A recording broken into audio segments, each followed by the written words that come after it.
speaker is the Garden History Society, Rosemary Potts. Now we owe this is a little mouse that roared. This is a society that has put this whole machine on pause. Thanks, Rosemary. Good morning, everyone.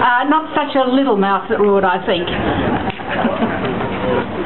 As Joe said, I'm from the Australian Garden History Society.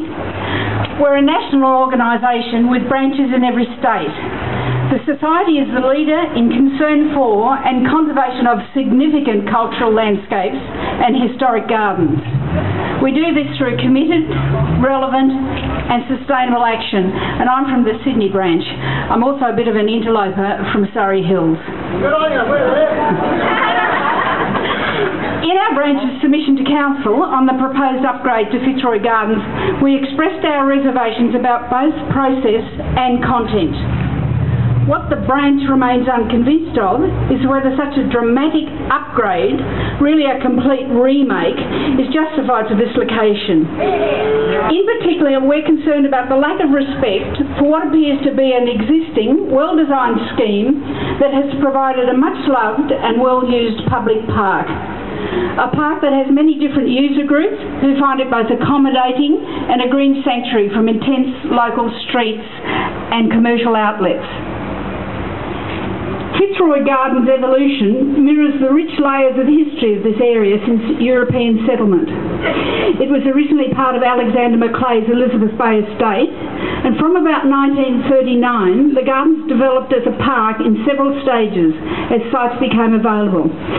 Its whole history is on the Council's website in the Park History section if anyone's interested in reading it. In 1971, Australia's first landscape architect, Ilmar Berzins, contributed the last phase of the park upgrade and redesign. That's the one you see here today. He worked for Sydney City Council from the 1940s to the 70s, and his work included the level changes, the plantings, and the geometric bed shapes that echo the fountain pools. Berzins endowed his designs with contemporary European modernist philosophy, providing a strong link with the providing a strong contrast to the traditional council designs of the time. His works are rare. Centennial Gardens in Hyde Park and Macalone Reserve, Elizabeth Bay are other examples.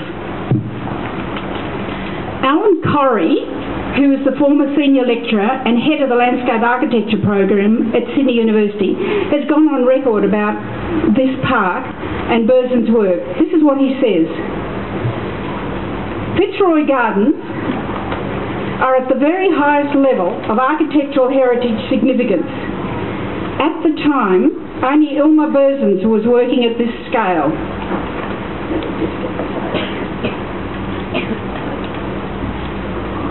I have to do this because I'm quoting somebody. So, at this time, only Ilmar Berzins was working at this scale with a sophisticated approach to modern art and design.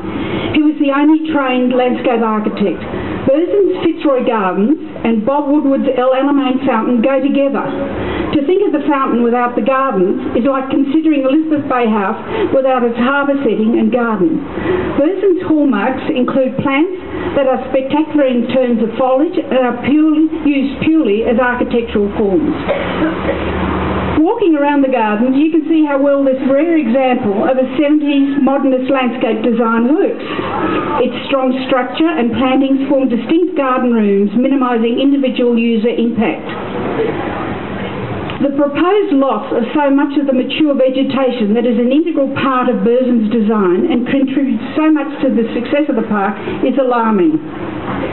Some of the plant material in the gardens is also of botanical interest and could be construed to refer to the land formerly being the public entrance to Alexander Macleigh's famous Elizabeth Bay House garden. The Sydney branch of the AGHS thinks the reserve has potential heritage value in its own right, and I understand that the National Trust is also looking into the park's significance.